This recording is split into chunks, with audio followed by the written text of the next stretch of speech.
So day, na ako'y nakitaan day nga video ni Auntie Claire nga gipangutana siya ba about katong ah, tubag ni kanang ni Vice President Sara Duterte sa about kay BBM, kung unsa iyang opinion kay BBM. Unya ang gipangutana siya sa kanang anchor ba, kanang sitaw mo na interviewer. Pangutana siya og unsa daw iyang maistorya kay BP Sara sa iyang tubag kay about kay BBM. Anya ang Auntie Claire ni mo day niingon nga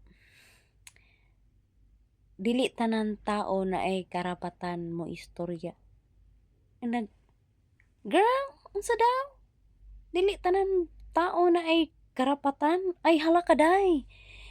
Nakalimot ka day na tas democratic country day. Tapos unsaon na lang nimo na imong freedom of speech day. Ay hala. Kanang mga public servant day dili dapat na sila kanang balat sibuyas day.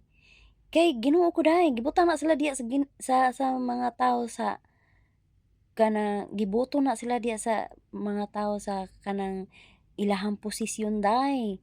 Wala bang bayre yung mga tao day. Pag sure diha day. Ay hala. Basta no ang mga tao gani kanang binayran ang prinsipyo, ang ilang mga utok na naslapa-lapa. Ginoo ko puryagaba ang mga politikos Pilipinas no, puryagaba gyud. Merag mga matay na sila puryagaba.